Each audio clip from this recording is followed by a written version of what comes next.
اور دوسرا قول و لفظ عصر کے حوالے سے یہ ہے مفسرین کا کہ عصر سے مراد زمانہ ہے، زمانے کی اللہ نے قسم اٹھائی، وہ تخلیق کائنات سے لے کر قیامت تک سارا زمانہ، کوئی بھی بالعموم زمانے کی اللہ نے قسم اٹھائی۔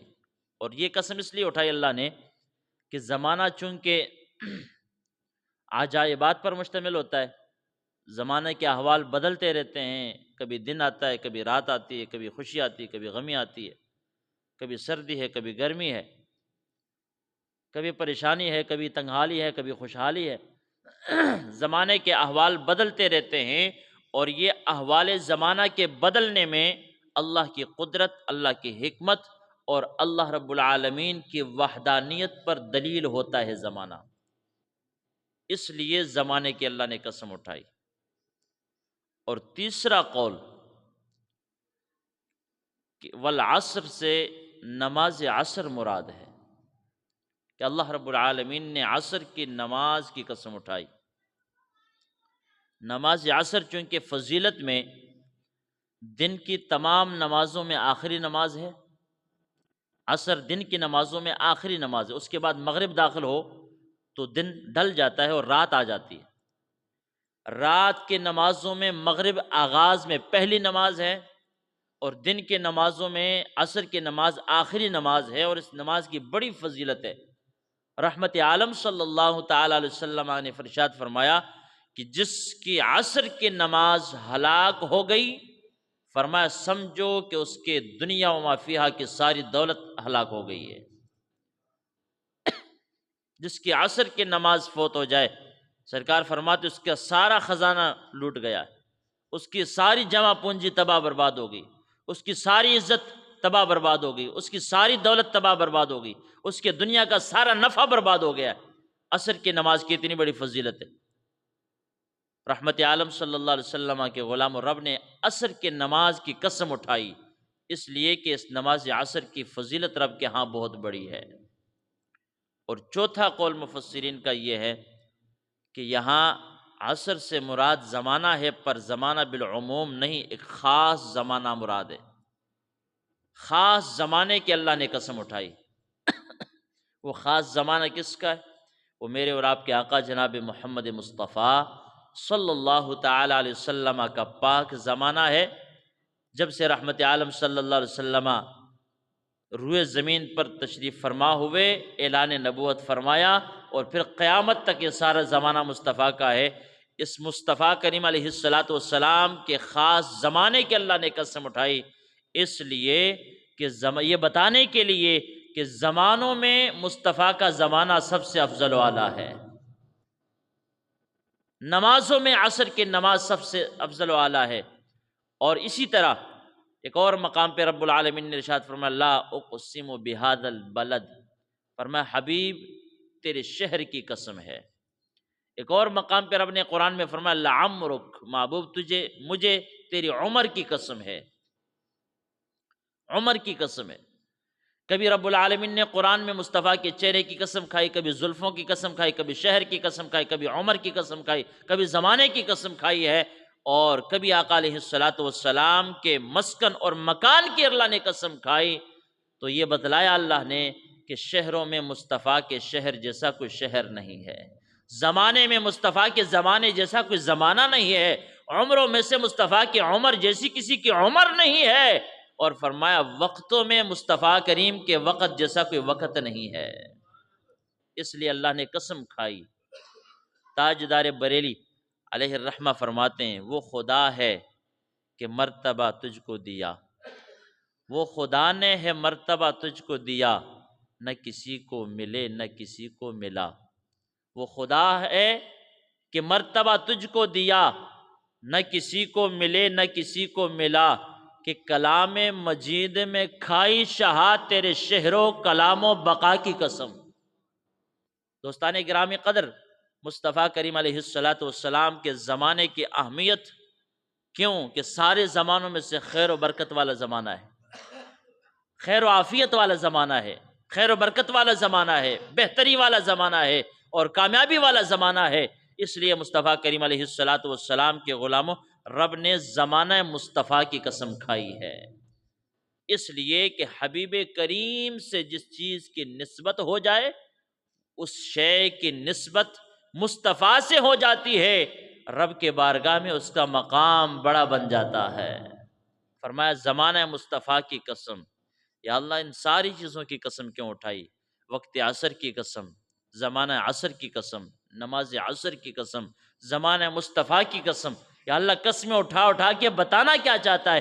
اللہ فرماتا ہے ان الانسان لفی خسر، بے شک انسان خسارے میں ہے، بے شک آدمی خسارے میں ہے۔ کوئی شک نہیں اس بات میں کہ آدمی خسارے میں ہے۔ یاد رکھیں انسان خسارے میں کس طرح ہے۔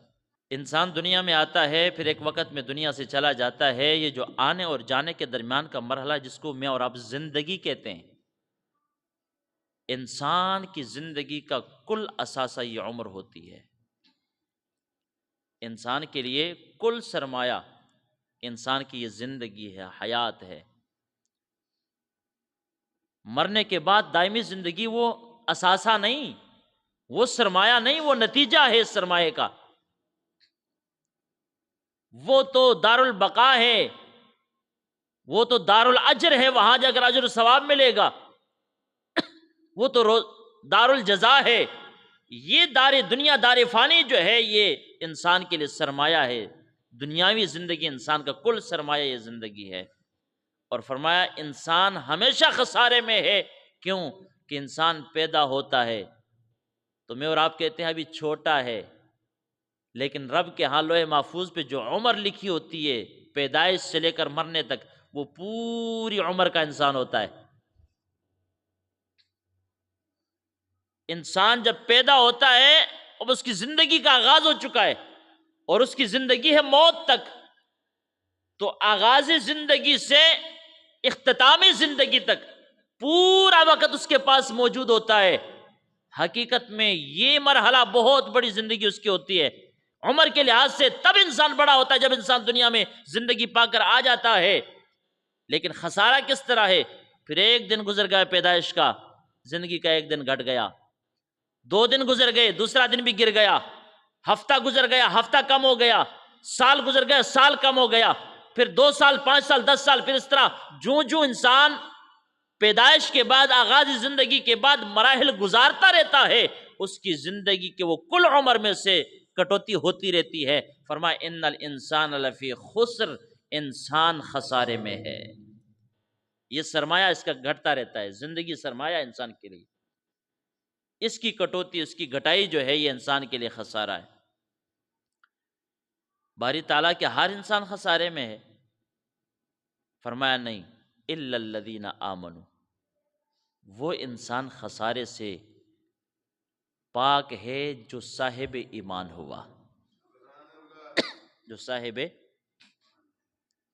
دوستان گرامی قدر، دنیا کی دولت، شہرت، مال و متاع کا ہونا، نوکر چاکر کا آگے پیچھے گھومتے رہنا، اور شہرتوں کا ہونا، دولتوں کا ہونا، تمانگری کا ہونا، یہ انسان کے لیے نفع نہیں ہے۔ نفع انسان کی چاہے وہ 1 گھنٹے کی زندگی کیوں نہ ہو، 1 سیکنڈ کی زندگی کیوں نہ ہو، لیکن وہ سیکنڈ زندگی کا کلمہ پڑھ کے، کلمہ طیبہ کے سائے میں گزری ہو، وہ انسان کی زندگی کا خسارے سے پاک ہے۔ وہ حصہ کہ جو حصہ صاحب ایمانی کے حالت میں گزر جاتا ہے۔ الا الذین آمنوا، مگر وہ لوگ، وہ آدمی خسارے سے پاک ہے، نقصان سے پاک ہے جو صاحب ایمان ہوئے۔ وعملوا الصالحات، اور انہوں نے اچھا عمل کیا۔ باری تعالیٰ کلمہ سب نے پڑھا ہے، مسلمان سارے ہیں، مومن سارے ہیں، صاحب ایمان ہونے کے بعد بس یہ بات خسارے والی ختم ہوگی؟ فرمایا نہیں، پھر بھی خسارہ ملے گا، لیکن وہ لوگ جنہوں نے اچھا عمل کیا۔ صاحب ایمان ہونے سے وہ جو کفر کا خسارہ تھا، وہ جو دائمی جہنم کے ملنے کا خطرہ تھا، وہ ٹل گیا، لیکن ابھی اعمال صالحہ کی کمی رہ گئی ہے۔ وعملوا الصالحات، فرمایا جنہوں نے اچھا عمل کیا، ایمان کے ساتھ ساتھ جو صالح لوگ ہوں گے، متقی اور پرہیزگار لوگ ہوں گے، وہ خسارے سے پاک ہوں گے۔ اللہ کے فضل سے انہیں خسارہ نہیں ہوگا، دونوں جہانوں کا نفع ہی نفع ملے گا۔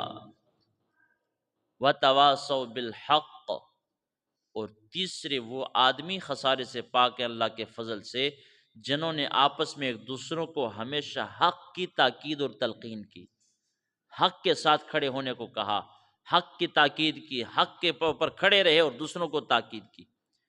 پھر فرمایا وَتَوَاصَوْا بِالصَّبْرِ، اور جنہوں نے ہمیشہ ایک دوسروں کو صبر کا کہا، صبر کی وصیت کی۔ دوستان گرامی قدر، ان آیات بینات سے ملنے والا سبق یہ ہے کہ انسان کی زندگی انسان کا کل سرمایہ ہے۔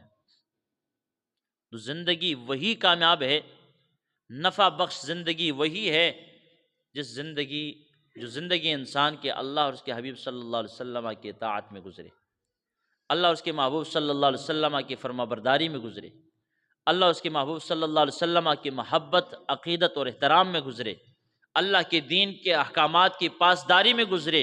فرمایا وہ ساری زندگی نفع بخش زندگی ہے۔ خسارے والی زندگی وہ ہے جو صاحب ایمان ہونے کے ساتھ ساتھ غفلتوں میں، جناب والا بے روی میں، عریانی اور فحاشی میں، اللہ کے نافرمانی میں، رسول اللہ صلی اللہ علیہ وسلم کی شریعت کی بغاوت میں اور غفلتوں میں جو زندگی بسر ہوتی ہے، وہ زندگی کا ایک ایک لمحہ انسان کے لیے نقصان دہ ثابت ہو جائے گا۔ لہذا میں اور آپ سب کو چاہیے کہ اپنی زندگی خواہ جتنی بھی ہے اللہ کے علم میں، اللہ کے فضل سے، اس کو اللہ اور اس کے حبیب صلی اللہ علیہ وسلم کی اطاعت میں، اللہ اور اس کے حبیب صلی اللہ علیہ وسلم کی فرما برداری میں، اللہ اور اس کے حبیب صلی اللہ علیہ وسلم کی خوشنودی میں گزارنے کی کوشش کرنی چاہیے، اور زندگی یہی ہے جو اللہ اور اس کے حبیب صلی اللہ علیہ وسلم کی اطاعت میں گزرے۔ دوسری بات، ان آیات سے جو ہمیں سبق ملتا ہے، فرمایا انسان خسارے میں ہے مگر وہ جو صاحب ایمان ہوا اور اچھے عمل جنہوں نے کیا اور ہمیشہ حق کے ساتھ کھڑا رہا اور تاکید کی ایک دوسروں کو، اور حق کی تلقین، صبر کی تلقین ایک دوسروں کو کرتے رہے، یہ انسان خسارے سے پاک ہے۔ اس سے پتہ یہ چلتا ہے کہ انسان کی کل زندگی میں سے زندگی کے وہ لمحات جو اللہ اور اس کے حبیب صلی اللہ علیہ وسلم کی اطاعت میں، عبادت میں گزریں، اللہ کی عبادت میں، رسول اللہ کی اطاعت میں گزریں، وہ لمحات زندگی کے تمام لمحات میں سے سب سے بہتر لمحات ہیں۔ سب سے بہتر لمحات انسان کی زندگی کے وہ ہیں کہ جو اللہ کی عبادت میں گزرے، نبی علیہ الصلاۃ والسلام کی محبت اور اطاعت میں گزریں، وہ لمحات سب سے بہتر ہیں۔ اس لیے کہ جو لمحات زندگی انسان کے عبادات، ریاضات، ذکر و اذکار سے خالی ہوں، قرآن کہتا ہے والعصر ان الانسان لفی خسر، ایسا غافل انسان خسارہ اٹھانے والا ہے۔ تو زندگی کا وہ لمحہ افضل ہوا جس لمحے سے انسان کو نفع ملے، یا وہ لمحہ افضل ہوا جس لمحے سے انسان کو نقصان ملے؟ تو جہاں انسان نقصان اٹھائے گا وہ لمحہ زندگی کا اس کے لیے کیا ہے؟ نقصان دہ ہے۔ اور جہاں زندگی کے جن مراحل میں انسان کو کامیابی ملتی ہے، انسان کو نفع ملتا ہے، دنیا اور آخرت کا نفع، تو فرمایا وہ زندگی کے مقدس ترین لمحات وہی ہیں جو اللہ کی عبادت میں، مصطفیٰ کی اطاعت میں گزرتے ہیں۔ پھر فرمایا ہمیشہ حق کے ساتھ۔ اور یاد رکھیں تیسری بات کہ دنیا کی زندگی ہے اور انسان کے لیے پھر اخروی زندگی بھی ہے، دائمی زندگی جو دار البقا ہے، دار الجزا ہے۔ ان میں سے، ان دونوں میں سے موازنہ کر کے، مقابلہ کر کے انسان کو اپنی دلجوئی، اپنی محبتیں، اپنی جو ہے رغبتیں دنیا کی زندگی کے ساتھ زیادہ وابستہ رکھنی چاہیے یا اخروی زندگی کے ساتھ؟ تو یاد رکھیے انسان دنیا میں رہ کر بھی، انسان ایک بندہ مومن کو آخرت کی زندگی سے زیادہ پیار ہونا چاہیے، کیونکہ قرآن کہتا ہے دنیا کی زندگی اس انداز سے گزرے کہ اس زندگی کے لمحے لمحے میں بندے کو اپنے آخرت یاد رہے اور آخرت کی دلجوئی رہے، آخرت کی طرف رغبت رہے کہ میری آخرت اچھی بن جائے، آخرت کے لیے تیاری بندہ کرتا رہے۔ قرآن کہتا ہے وَمَنْ أَرَادَ الْآخِرَةَ وَسَعَى لَهَا سَعْيَهَا وَهُوَ مُؤْمِنٌ فَأُولَٰئِكَ كَانَ سَعْيُهُمْ مَشْكُورًا، سورہ بنی اسرائیل ہے۔ قرآن کہتا ہے جس نے آخرت کو چاہا، آخرت سے محبت کی، جس نے آخرت کے لیے کوشش کی، وسعى لها سعيها، فرمایا کہ جس نے آخرت کو پانے کے لیے، بہتر بنانے کے لیے کوشاں رہا، محنتیں کرتا رہا، وہو مؤمن، اس شرط کے ساتھ کہ مومن تھا، فرمایا اولئک کان سعیہم مشکورا، ایسی دنیا کی زندگی بسر کرنے والا شخص دنیا میں رہ کر آخرت کی کے لیے کوشاں رہا، اللہ فرماتا ہے اس کی کوشش کا بروز قیامت قدر کی جائے گی، قدر کی نگاہ سے اس کی کوشش کو دیکھا جائے گا۔ یعنی سادے الفاظ میں کہوں تو قرآن کا مفہوم یہ ہے کہ دنیا میں عبادات، ریاضات، اللہ اس کے حبیب صلی اللہ علیہ وسلم کی اطاعت میں زندگی بسر کی جائے تو جو لمحات زندگی کے دنیا میں اللہ کی اطاعت میں گزار دیتا ہے بندہ، اور اس ارادے سے، اس تمنا سے کہ میری آخرت بھلا ہو جائے، آخرت کا بھلا چاہتے ہوئے اور آخرت کے اچھائی چاہتے ہوئے، کامیابی چاہتے ہوئے، تو رب کا قرآن کہتا ہے کہ جب زندگی وہ دنیا کی بسر کرتا ہے، لیکن یہ ایک ایک لمحہ اس کو بروز محشر تولا جائے گا، اور دنیا میں کوشاں رہنا یہ آخرت کے دن اس کے لیے نفع بخش ثابت ہوگا، اور یہ کان سعیہم مشکورا، رب کے ہاں بھی اس کے ان لمحات زندگی کی کیا ہے، قدر کی جائے گی۔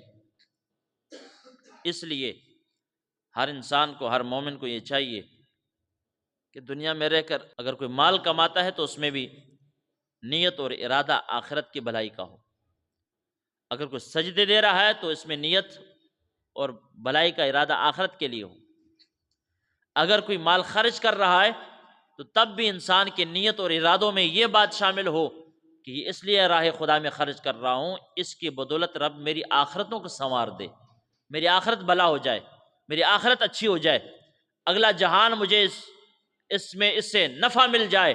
فرمایا دنیا کی ساری زندگی گزارنے کے ساتھ ساتھ دنیا کی زندگی کے سارے معاملات اس لیے بندہ کرے، اس کے ہر اچھائی میں نیت آخرت کی بھلائی کا ہو تو فرمایا کہ کان سعیہم مشکورا، اس زندگی کے ایک ایک لمحے کی محنت اس کو آخرت میں اس کے لیے جو ہے یہ قدر کی نگاہ سے دیکھا جائے گا۔ پھر فرمایا وتواصوا بالحق، ہمیشہ ایک دوسروں کے ساتھ حق کی تلقین کرتے رہنا چاہیے، حق کی تاکید کرتے رہنا چاہیے۔ اس معاشرے میں اس بات کی بہت اہم ضرورت ہے کہ کبھی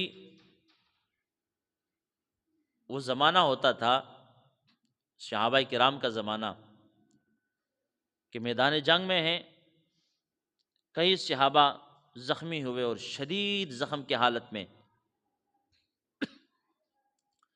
اور جب تلواروں اور تیروں اور نیزوں کی چوٹیں آئیں جسموں پر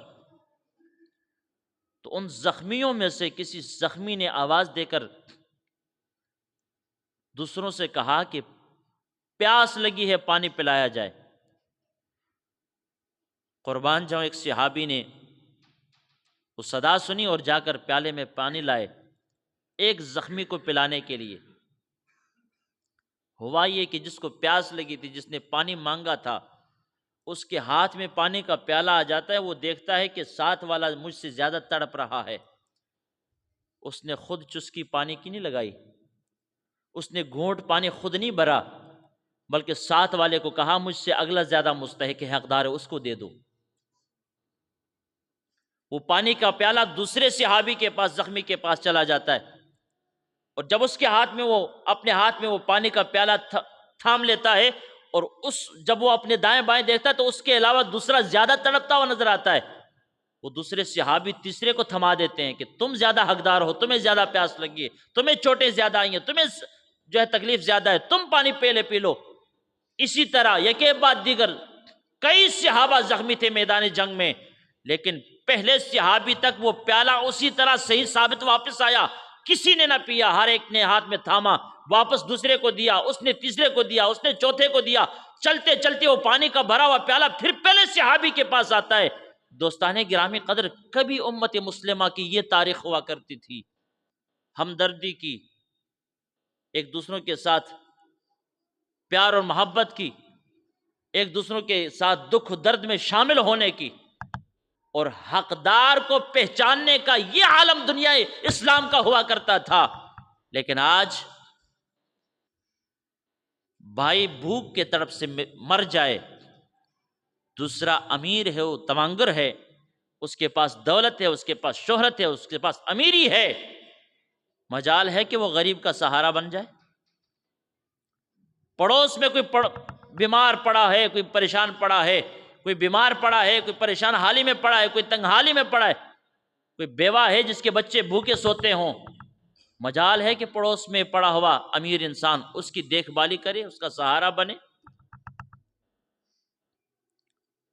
ہمیشہ ایک دوسروں کو حق کی تاکید اور حق کی تلقین کرتے رہنا چاہیے، حق کا ساتھ دینا چاہیے۔ اب میرے جس معاشرے سے میں اور آپ کا گزر ہو رہا ہے، جس زمانے سے میں اور آپ گزر رہے ہیں، ہمارا حال تو یہ ہے کہ قاتل بھی وکیل کے پاس چلا جاتا ہے، مقتول بھی وکیل کے پاس چلا جاتا ہے، ایک ہی ڈگری ہے دونوں کے پاس، یہ بھی وکیل ہے، یہ بھی وکیل ہائی کورٹ کا۔ ایک وکیل قاتل کو قاتل ثابت کر رہا ہے اور دوسرا وکیل اسی قاتل کو مظلوم ثابت کر رہا ہے، ایک گناہگار ثابت کر رہا ہے، دوسرا اس کو جرم سے پاک ثابت کر رہا ہے۔ دوستان گرامی قدر، وتواصوا بالحق، فرمایا ہمیشہ حق کی ایک دوسروں کو تاکید کرتے رہو، انسانوں دنیا اور آخرت کے خسارے سے اللہ اپنے فضل سے تمہیں پاکیزگی عطا فرما دے گا۔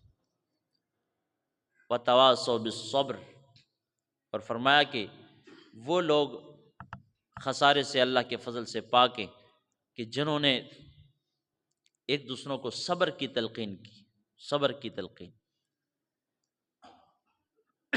ایک حدیث مبارکہ سنیے صبر کے حوالے سے۔ صبر سے مراد کون سا صبر مراد ہے؟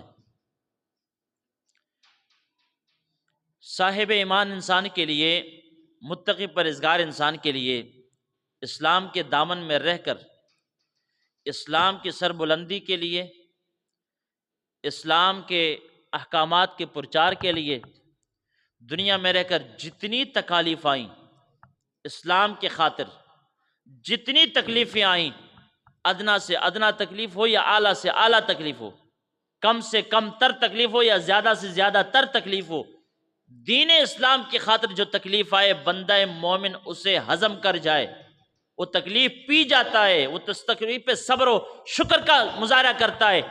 مصطفیٰ کریم علیہ السلام کے فرمان کا مفہوم ہے، ایسا صابر اور شاکر دنیا سے رخصت ہوگا، رب حساب اسے جنتوں کا مہمان بنا دے گا۔ یہ صبر کا پھل ہے، صبر کا اجر ہے۔